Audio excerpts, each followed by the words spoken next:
Hello everyone, welcome back to my channel MK designs customise your fashion. ఈరోజు మనం sleeveless short kurti top cutting అనేది ఎలా cut చేయాలి అనేది చూద్దాము. కుర్తీ ఆర్ టాప్ మీరు ఏదైనా అనుకోవచ్చు. షార్ట్ లెంత్ ఉంటుంది, అలాగే స్లీవ్లెస్ ఉంటుంది. సో దీనికి మీకు 1 మీటర్ టు 1.5 మీటర్ వరకు క్లాత్ అనేది పడుతుంది. ఇది వితౌట్ లైనింగ్ అనేది నేను మీకు చూపిస్తున్నాను. చాలా చిన్న సైజు 32 సైజ్ టాప్ అనమాట. ఓకే, సో ఎలా కట్ చేయాలి అనేది వీడియోలోకి స్టార్ట్ చేద్దాము. అంతకంటే ముందు చూస్తున్నట్లయితే ప్లీజ్ లైక్ చేయండి, షేర్ చేయండి, అలాగే సబ్స్క్రైబ్ చేసుకోండి. Okay okay get in to the video. So first వచ్చేసి లెంత్ మార్క్ చేసుకొని అక్కడి నుంచి మీ కుర్తీ లెంత్ ఎంతైతే ఉందో దానికి కింద ఒక ఉండేట్టుగా మార్క్ చేస్తుంది. ఆ 3/4 ఇంచ్ ఎక్స్ట్రా ఎందుకు అంటే కింద ఫోల్డింగ్ చేయడం కోసం. అలాగే పైన షోల్డర్ లైన్ వరకు యాజ్ ఇట్ ఈజ్ లెంత్ని మార్క్ చేసుకోండి. లెంత్ ప్లస్ 3/4 ఇంచ్ అనమాట. తీసుకున్న తర్వాత ఓకే, ఇప్పుడు షోల్డర్ లైన్ దగ్గర నుంచి పైన షోల్డర్ స్లోప్ కోసం ఒక 3/4 ఇంచ్ ఎక్స్ట్రాగా ఉండేలాగా ఇంకొక లైన్ అనేది మార్క్ చేసుకోండి. ఓకే, కింద ఫోల్డింగ్ కోసం 3/4 ఇంచ్ ఎక్స్ట్రా మార్క్ చేసాము. అలాగే పైన షోల్డర్ స్లోప్ కోసం 3/4 ఇంచ్ ఎక్స్ట్రాగా ఇంకొక మార్కింగ్ అనేది చేసాము. సో లెంత్ కంటే మనం 1.5 ఇంచ్ ఎక్కువగా తీసుకున్నట్టు అనమాట. సో మీకు కన్ఫ్యూజన్ లేకుండా కింద 3/4 ఇంచ్ పైన 3/4 ఇంచ్ తీసుకుంటే సరిపోతుంది. ఓకే, ఇప్పుడు మనం చేయాల్సింది ఏంటంటే షోల్డర్ స్లోప్ ఎంత తీసుకోవాలి అనేది. మీ చెస్ట్ వాల్యూ ఎంతైతే ఉందో దానికి డివైడెడ్ బై 6 చేయండి. ఆ వచ్చిన వాల్యూకి 1.5 ఇంచ్ యాడ్ చేయండి. ఓకే, 1.5 ఇంచ్ యాడ్ చేసుకున్న తర్వాత ఆ మెజర్మెంట్ని ఇక్కడ షోల్డర్ డౌన్ కింద మార్క్ చేయండి. షోల్డర్ డౌన్ కింద ఎక్కడ మార్క్ చేయాలి అంటే మీ షోల్డర్ లైన్ ఎక్కడైతే స్టార్ట్ అవుతుందో ఆ లైన్ దగ్గర నుంచి మీకు ఎంతైతే వాల్యూ వచ్చిందో అక్కడ వరకు మీరు మార్క్ చేసుకోవాల్సి ఉంటుంది. ఓకే, ఇప్పుడు వేస్ట్ మెజర్మెంట్ వచ్చేసి shoulder line from the starting shoulder line నుంచి స్టార్ట్ చేసుకొని మీ వేస్ట్ మెజర్మెంట్ ఎంతైతే అంతకి మార్క్ చేయండి. ఇక్కడ నేను వేస్ట్ వచ్చేసి వర్టికల్ మెజర్మెంట్ 13.5 ఇంచెస్ నేను మార్క్ చేశాను. అలాగే హిప్ వచ్చేసి 20.5 ఇంచెస్ని నేను మార్క్ చేశాను. ఓకే, ఈ విధంగా మార్క్ చేసుకున్న తర్వాత చెస్ట్ లైన్, వేస్ట్ లైన్, అలాగే షోల్డర్ లైన్ని ఎక్స్టెండ్ అంటే మీకు అంటే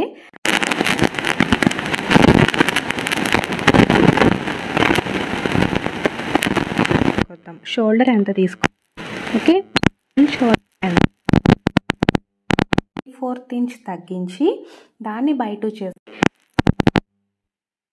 అవుతుంది కదా. మీ ఫుల్ షోల్డర్ ఎంతైతే ఉందో 3/4 వచ్చిన వాల్యూని బై ఉందో ఆ వాల్యూ షోల్డర్ స్లో కాదండి చేసుకోవాలి. తర్వాత మీకు స్టిచ్చింగ్ కోసం మార్క్ చేసుకోండి. ఓకే,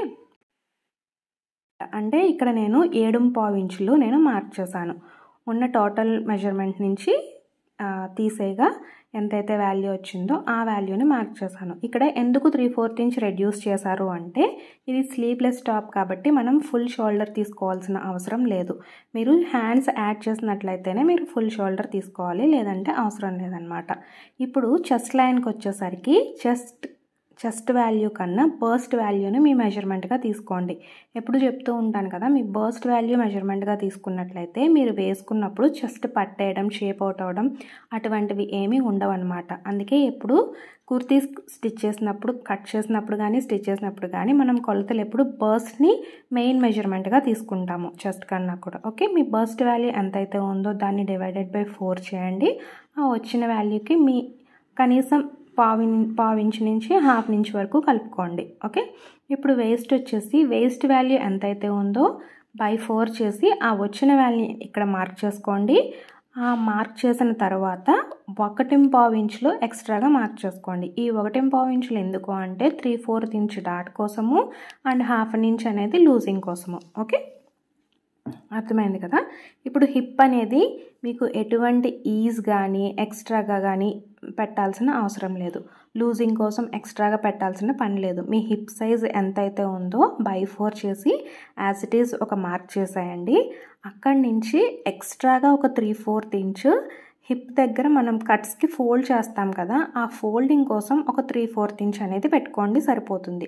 యాక్చువల్గా అయితే 1 ఇంచ్ వరకు పెట్టుకోవచ్చు, అది ఫుల్ లెంత్ టాప్ అయితే. ఇది జస్ట్ నార్మల్ షార్ట్ కుర్తీ కాబట్టి అంత అవసరం లేదు, అంటే మరీ బ్రాడ్గా లావుగా కనిపిస్తూ ఉంటుంది, ఫినిషింగ్ బాగోదు. సో అందుకోసం ఒక 3/4 ఇంచ్ పెట్టుకుంటే సరిపోతుంది అనమాట. ఈ విధంగా మార్క్ చేసుకున్న తర్వాత లైన్ నుంచి వేస్ట్ లైన్కి, వేస్ట్ లైన్ నుంచి హిప్ లైన్కి ఈ విధంగా వీడియోలో చూపిస్తున్నట్టుగా కలిపేయండి. ఇప్పుడు షేప్ అనేది మీకు చాలా స్లాంట్గా ఉంది కదా, బట్ మీరు డాట్స్ వేసి స్టిచ్ చేసిన తర్వాత as it is perfect curve shape అనేది డ్రా అయిపోతుంది. ఓకే, వచ్చేసి పైన షోల్డర్ లైన్ నుంచి ఆర్మ్ హోల్ లైన్కి స్ట్రైట్గా ఒక లైన్ మార్క్ చేసుకుని దానికి mid of the arm whole తీసుకోవాలి, అంటే బ్యాక్ క్రాస్ అంటాం దీన్నే చెప్పాలి అంటే.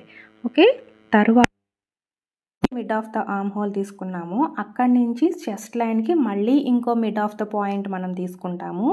ఆ వచ్చిన వాల్యూకి అలాగే మిడ్ ఆఫ్ ద ఆర్మ్ హోల్కి ఇంకొక పాయింట్ తీసుకుంటాము. కన్ఫ్యూజ్ అవ్వద్దు, మీకు కన్ఫ్యూజింగ్గా ఉంటే mid of the arm whole నుంచి డైరెక్ట్ ఫ్రెంచ్ కర్వ్తో డ్రా చేసేసుకోండి, అలా అయినా వచ్చేస్తుంది. నేను ఇంకొక లైన్ ఎందుకు డ్రా చేశాను అంటే ఫ్రంట్ ఆర్మ్ హోల్ కటింగ్ కోసం ముందే మార్క్ చేసి పెట్టుకున్నాను, అంతే. ఓకే, ఈ విధంగా మార్క్ చేసుకుని ఫ్రెంచ్ కర్వ్తో ఈ విధంగా మార్క్ చేసుకోవాల్సి ఉంటుంది. ఓకే, వీడియోలో చూపిస్తున్నట్టు ఈ విధంగా మార్క్ చేసుకోవాలి. మార్క్ చేసిన తర్వాత ఒక్కసారి పైన స్టిచ్చింగ్ ఎలవెన్స్ కోసం కొంచెం స్పేస్ వదిలేసి 1/2 ఇంచ్ వదిలేసి ఆర్మ్ హోల్ అనేది చెక్ చేయండి. సో ఆర్మ్ హోల్ డ్రా చేసిన వెంటనే ఆర్మ్ హోల్ అనేది చెక్ చేయండి. సో ఆర్మ్ హోల్ డ్రా చేసిన వెంటనే చెక్ చేయడం వల్ల ఏంటంటే మనకి కరెక్ట్ ఆర్మ్ హోల్ వచ్చిందా లేదా అనేది తెలుస్తుంది, అండ్ అలాగే ఎక్కువ తక్కువ అయితే ఇప్పుడే అడ్జస్ట్ చేసుకోవడానికి వీలుగా ఉంటుందన్నమాట. ఇక్కడ వచ్చేసి 8.5 ఇంచెస్ ఆర్మ్ హోల్ వచ్చింది. యాక్చువల్ ఆర్మ్ హోల్ మెజర్మెంట్ వచ్చేసి 15 ఇంచెస్, అంటే 7.5 ఇంచెస్, బట్ 1 ఇంచ్ ఎక్స్ట్రాగా 1/2 ఇంచులు 15.5 ఇంచెస్ ఆర్మ్ హోల్ అయితే నేను 16.5 కింద తీసుకున్నాను. ఓకే, ఇది స్లీవ్లెస్ టాప్ కాబట్టి కొంచెం కిందకి వస్తుంది, ఆర్మ్ కన్నా కొంచెం కిందకి వస్తుంది, అలాగే కొంచెం కంఫర్ట్ లూజింగ్ అనేది ఉంటుంది. ఓకే, ఇప్పుడు షోల్డర్ వచ్చేసి నేను 2 ఇంచెస్ తీసుకున్నాను. షోల్డర్ అనేది మన ఇష్టం అండి, అంటే కొంచెం స్లీవ్లెస్ అనేది లోపల నుంచి వేర్ చేస్తారు, అంటే హాల్టర్ నెక్ లాగా ఉండేలాగా వేర్ చేస్తారు. కొంత ఇక్కడ అక్కడి నుంచి ఉంటారు, సో వాళ్ళ ప్రిఫరెన్స్ని బట్టి మీరు ఆర్మ్ అనేది మీరు లోపలికా బయటకా అనేది మీరు చెక్ చేసుకోండి. ఓకే, అలాగే ఫ్రంట్ ఆర్మ్ హోల్ కోసం ఒక 1/2 ఇంచ్ టు 3/4 ఇంచ్ ముందుకి ఒక మార్కింగ్ అనేది చేసుకుంటాము. అలాగే మనం బ్యాక్ ఆర్మ్ హోల్ డ్రా చేసినప్పుడు మిడ్ ఆఫ్ ద పాయింట్ ఒక మార్క్ చేసుకుని దాని కిందకి ఒక 1 పాయింట్ మార్క్ చేసుకున్నాం కదా, అక్కడికి కనెక్ట్ అయ్యే విధంగా ఫ్రెంచ్ కర్వ్తో ఈ విధంగా మార్క్ చేసుకోవాలి. అలాగే ఎక్కడైతే 3/4 ఇంచ్ మార్క్ చేసామో లైన్, ఆ లైన్ని షోల్డర్ లైన్కి కలిపి అక్కడి నుంచి మనం బ్యాక్ 8.5 ఇంచెస్ వచ్చింది కదా, అలాగే ఫ్రంట్ కూడా 8.5 ఇంచెస్ ఎక్కడైతే వస్తుందో అక్కడ వరకు మార్క్ చేసుకొని పైన ఇంకొక 1/2 ఇంచ్ స్టిచ్చింగ్ కోసం మార్క్ చేసుకుంటాం. ఓకే, టోటల్గా 9 ఇంచెస్ దగ్గర మనం మార్క్ చేస్తామన్నమాట. ఈ విధంగా 9 ఇంచెస్ దగ్గర మార్క్ చేసిన తర్వాత షోల్డర్ వైపు నుంచి అటువైపు నుంచి ఒక 1/4 ఇంచ్ ఉండే విధంగా చూసుకొని అక్కడి నుంచి మీ షోల్డర్ స్ట్రిప్ ఎంతైతే కావాలనుకుంటున్నారో అంతవరకు లోపలికి ఒక మార్కింగ్ అనేది చేసుకోవాలి. ఈ విధంగా మార్క్ చేసుకుంటే మనకి ఫ్రంట్ ఆర్మ్ హోల్ అనేది చాలా నీట్గా ఎలివేట్ అవుతుంది. ఓకే, ఈ విధంగా మార్క్ చేసుకుని ఫ్రంట్ నెక్ అనేది డ్రా చేసుకోవాలి. ఫ్రంట్ నెక్ అనేది మినిమం 6 to 6.5 ఇంచెస్ ఉండే విధంగా, చెస్ట్ కన్నా తగ్గిపోకుండా చూసుకోండి. చెస్ట్ లైన్ కన్నా డౌన్లో ఫ్రంట్ నెక్ అనేది రాకూడదు. ఇది రెడీ అంటే బ్యాక్ క్లోజ్ నెక్, ఫ్రంట్ కొంచెం మరీ డీప్ కాదు, అలా అని మరీ హై కాదు. యాక్చువల్ నెక్ స్టాండర్డ్ నెక్ అయితే 3 ఇంచెస్ పెట్టుకున్నాము, ఇంకో 2 ఇంచెస్ ఎక్స్ట్రాగా 5.5 ఇంచెస్ టు 6 ఇంచెస్ వరకు మీరు పెట్టుకోవచ్చు అనమాట. ఓకే, ఇప్పుడు వేస్ట్లో వచ్చేసి వేస్ట్ డివైడెడ్ బై 2 చేయండి, అంటే మీరు ఎక్కడి వరకు వేస్ట్ ఎగ్జాక్ట్ మెజర్మెంట్ తీసుకున్నారో దాన్ని బై 2 చేసి అక్కడ మిడిల్లో టక్స్ అనేది వేసుకోండి. టక్స్ వచ్చేసి పైన ఒక 4 ఇంచెస్ పెట్టుకోండి, కింద ఒక 3.75 3.5 నుంచి 3.25 వరకు మీరు పెట్టుకోవచ్చు అనమాట. టక్స్ అనేది ఎప్పుడు కూడా బ్యాక్లో మాత్రమే వేయండి, ఫ్రంట్లో వేయాల్సిన అవసరం లేదు. ఓకే, ఈ విధంగా వేసిన తర్వాత ఎక్స్ట్రాగా ఖర్చు కోసం 1.5 ఇంచ్ నేను మార్క్ చేసుకుంటున్నాను. సో 1.5 ఇంచ్ మార్క్ చేసుకుని అక్కడి నుంచి మార్క్ చేసుకో. అక్కడి నుంచి హిప్ లైన్ అనేది కలిపేయాలి. ఓకే, ఈ విధంగా మార్క్ చేసుకుని లేదా అనేది చూసుకుంటూ ఇవ్వండి. స్లాంట్గా కనిపిస్తుంది కానీ మీరు స్టిచ్ చేసిన తర్వాత చాలా బాగా ఎలివేట్ అవుతుంది. స్టిచ్చింగ్ చేసిన తర్వాత అవుట్లుక్ ఎలా ఉంటుంది అనే వీడియో కూడా నేను పెడతాను. సో అదొకసారి చూస్తే మీకు క్లియర్గా అర్థమైపోతుంది.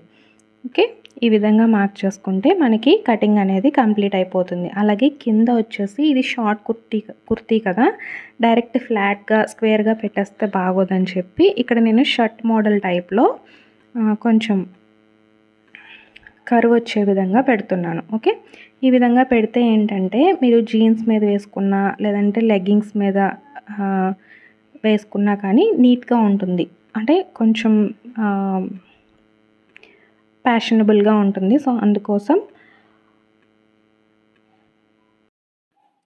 ఫైనల్గా ఆఫ్టర్ స్టిచ్చింగ్ అనేది ఈ విధంగా ఉంటుంది. సో ఓవరాల్గా ఫ్రంట్ అది ప్లెయిన్గా లేకుండా క్రాస్గా ఒక చిన్న పీస్ కట్ చేసి యాడ్ చేయడం జరిగింది. సో స్లీవ్లెస్ టాప్ అంటే ఈ విధంగా కర్వ్ కూడా చూసారు కదా ఎంత పర్ఫెక్ట్గా తిరిగిందో. సో ఈ విధంగా ఉంటుంది.